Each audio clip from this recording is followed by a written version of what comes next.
Let's get it. Let's get it. It's the Convict Chronicles. It's the Convict Chronicles.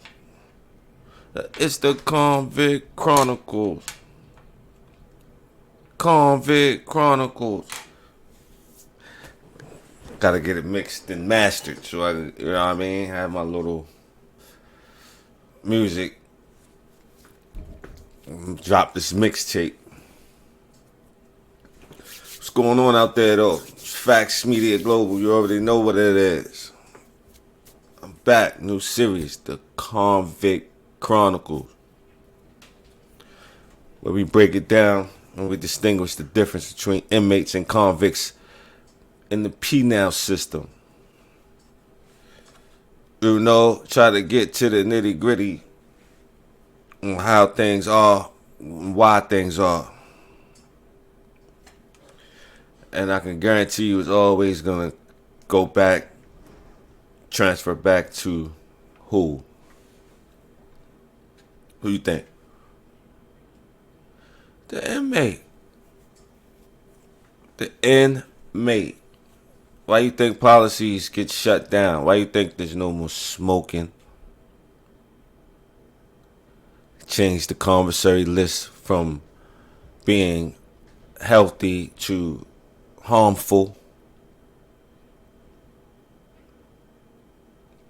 But for the next, 15, 20 minutes, we're going to break it down. We're going to talk about why.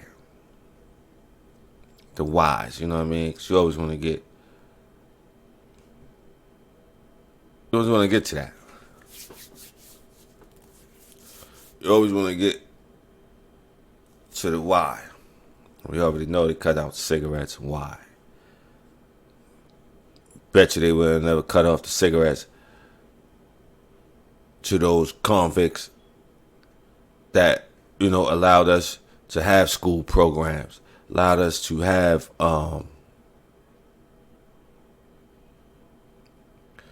different things that we wasn't, different. That was the reason why they rioted. Putting in the real work to change the policies in the prisons. Pretty sure a lot of those guys is rolling over. That transition, a lot of those guys, they rolling over in the grave right now. Rolling over in the grave. Putting all that work for the inmates to take over. It's kind of like the LGBT community. LGBTQ community. You know what I mean? It's kind of like the same thing. This is also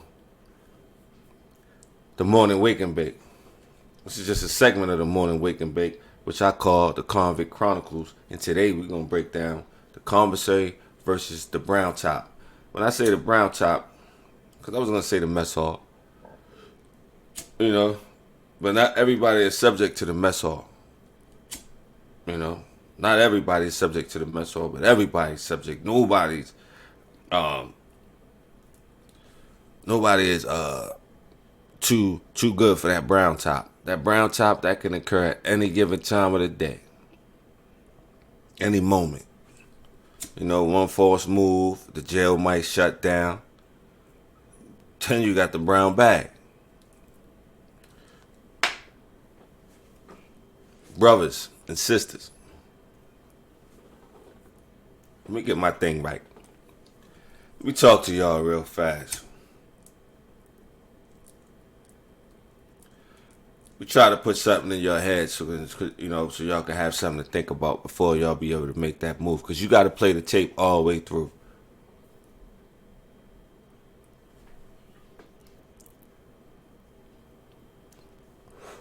Shout out to counselor over there at Concept 90 in Harrisburg, PA. We're going to get to that. We're going to get to that later in the Convict Chronicles. Because, we're going to get to that. But, just made me think about, one of the counselors in the program that I was forced to have to take due to parole and probation.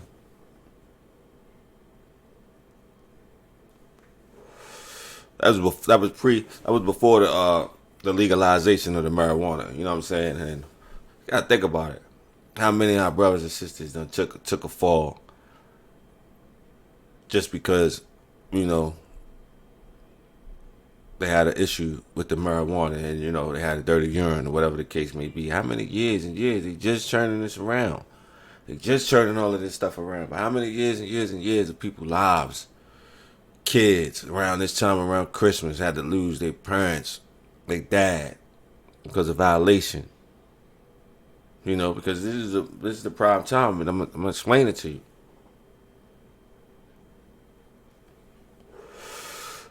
I had to not go certain places after I began to mature. After numerous probation and parole violations, when I had to mature and understand and look at the events and look at how this thing is set up. And around these times right now, between Halloween, we got Thanksgiving, you got Christmas coming right behind that, and of course New Year's. That's trying times for individuals that had made a mistake in life and had to deal with the consequences of parole and probation or whatever the case may be, home monitor. It's trying times. Why? Because that was the times when you got your family, your friends, everybody's in town. People you ain't seen in a while. People that might not be, you know, too attuned with your what you got going on. You know what I'm saying? They might not know that you've been causing havoc in your community. You're a troublemaker. You're tearing up in school. So they come with the honesty and innocence, and you know it's just like any other time. Before you got in trouble, you know how it was. Everybody had they calm, you know, get festive, get jolly.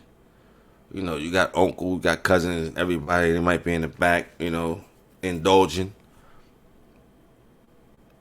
And there's something about it, you know, you want to just be like old times. You go sit back there with uncle. You sit back there with auntie. And she say, hey, man, you come take a drink with me. Hey, you know you want to hit this shit. Hit this shit, man. Stop playing. This is Christmas.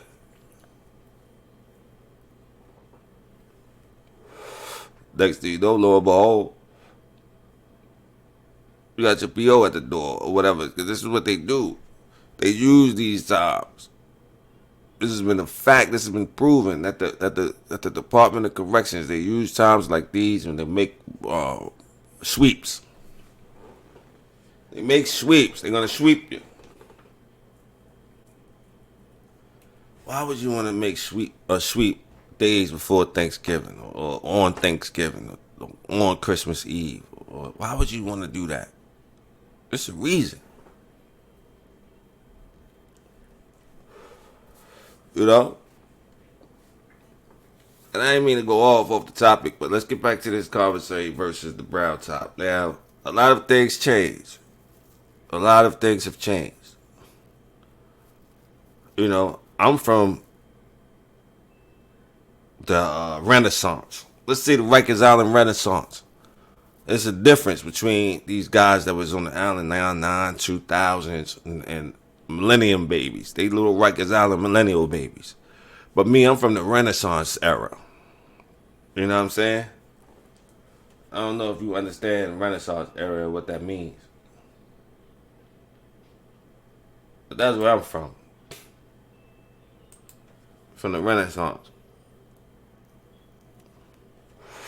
When I say that, I mean 90 to say 90 to 95. Those 5 years, those was intricate. Those was intricate, historic, groundbreaking years. Those are the Renaissance times. So it's a whole different, you know. So it's totally different. Why I say that? Because in the Renaissance age, it was 90, it was 70, 80, 85% convict time. 89% convict time ratio. I know you said, damn, facts, what you talk about? Facts. 80 ratio of the time. All that. Meaning that you was on convict time. You know? You was on convict time. So it was a whole different principles. Whole different principalities. It was pre-gang era. Stand on your own two. Standing on your own 2 feet. Doing what you needed to do. Holding your own. This is what you had to do. This was pre-Hispanic strength. It wasn't no Hispanic strength. Like, it wasn't trying none of that. But you had officers. Officers such as Serrano. If anybody know, if you know, you know. But I haven't heard anybody talk about these legendary I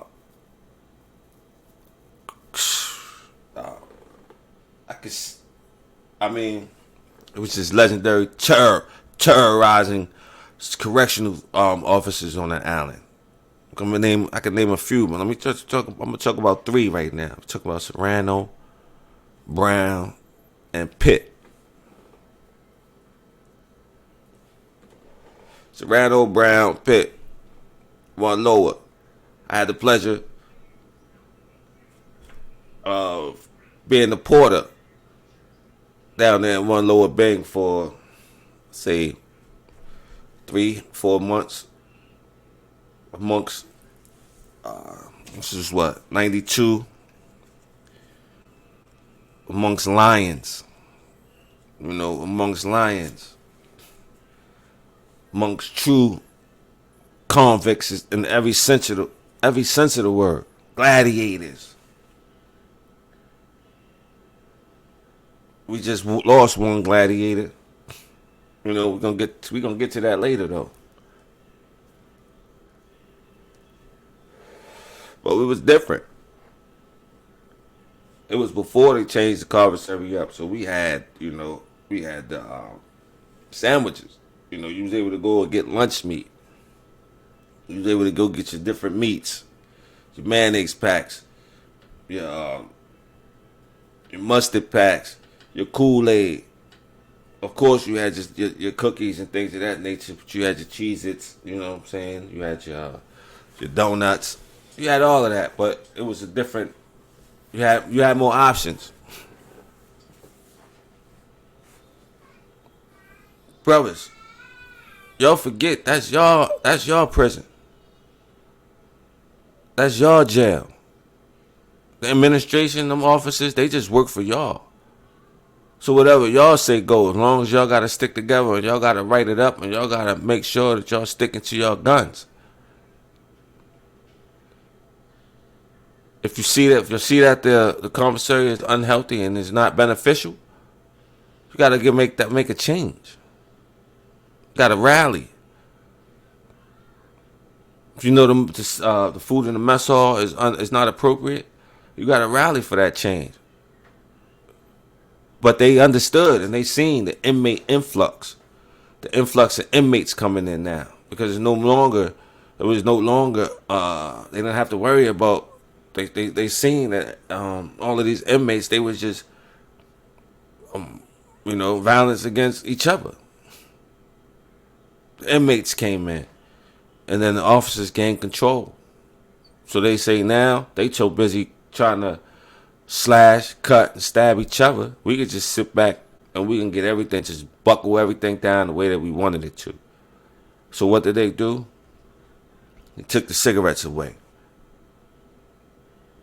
That was the main thing that I can't understand to this day.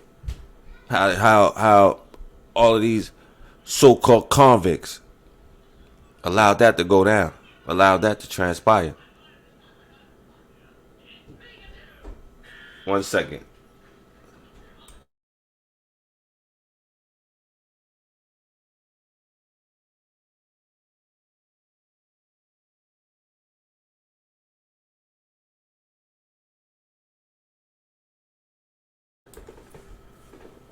course, daddy duties never cease. But yeah. So that's how you improve the quality, because at the end of the day, you did the time. I mean, you did the crime. So now you ultimately have to do the time. So when you in there and you behind that wall, you can see that things are not the way that they supposed to be. Where's the unity? Where's the love? When are we going to start effectively changing some of the policies and getting things back to the way that they was? Of course, I was able to overcome the addiction of nicotine, and I stopped smoking maybe, I can't even count how many years ago it's been. Yeah, I still go ahead and do my thing, but I was able to be blessed to overcome that hurdle. But I don't think I would have been able to overcome that hurdle if I was behind the wall. Because it's something, you done lost everything. You have nothing. You incarcerated. You have nothing. You got limited communication. You got limited interactions with the outside world. So just a can of top, a Newport 1000, one good old Cadillacs when you come back from because how I used to do. I know we was going to the yard. I'd make my, you know what I'm saying, because it was different up when I'm gonna get to that story. Me, Mano, shout out Mano, the Lobby Boys. You know what I'm saying? OG Mac, Mario, all y'all up there in the L. We was up there, C7, C block, 7 tier. You know what I'm saying? I was 3 cell. You know what I'm saying? Everybody came through there. The whole building knew who I was. You know what I'm saying? I get around the whole building. You know what I'm saying? But I had my beef was with the officers. So if anybody familiar with C block and Elmira, first shift officer Hellenbeck. See, these things is embedded in my brain, like, your brother, your black brother, your enemy who you had the slash tag with on the island, things like that is embedded in these guys' brains, because that's who their fight was with, and it shouldn't have been. But what was I supposed? What could I say? You know what I'm saying? It was survival of the fittest. Only the strong survive. But me, I had an ongoing beef with the administration and the correctional officers. No matter what town I went through, no matter what jail I've been in, you know what I mean. I done made it happen in plenty different jurisdictions. Not to be bragging, not to be boasting, but my fight has always been with the administration. I never had public pretenders. Didn't do the public pretenders. I think I probably had one public pretender, maybe 2 public pretenders in my life, and that was it. So, like I said, so you had Officer Hellenbeck. That was the morning time, and then at the night, you had Officer Ellis. Now, if anybody know, they know. We're going to get into other officers and other jails, and we're going to keep it going. But right now, we're going to talk about those 2. Then, of course, we talked about the officers on the island. Let's start talking about this. You know what I'm saying? Let's start talking about this type of stuff. You know what I'm saying? Trying to get to the really nitty gritty. You know what I'm saying? Because that's where the fight lies. You know what I'm saying? And it's been another one. The Convict Chronicles, Little Morning, Wake and Bake. I want to just discuss the commissary versus the brown top, how it got to where it's got, and how it can get back to where it was. All it takes is a little work, because at the end of the day,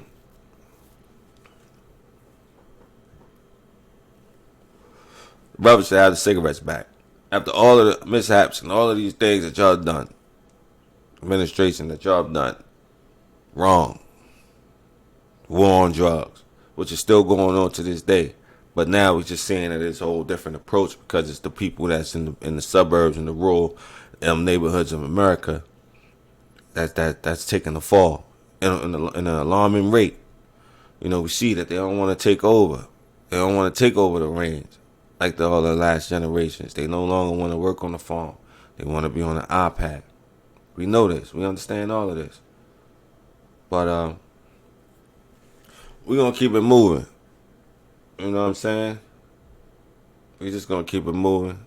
Convict Chronicles. I appreciate everybody coming through, checking it out. I'll be back later. We're going to get into something else. Breeze. Oh, yeah. Don't forget to like, share, and subscribe. Facts Media Global. It's your boy. I'm out.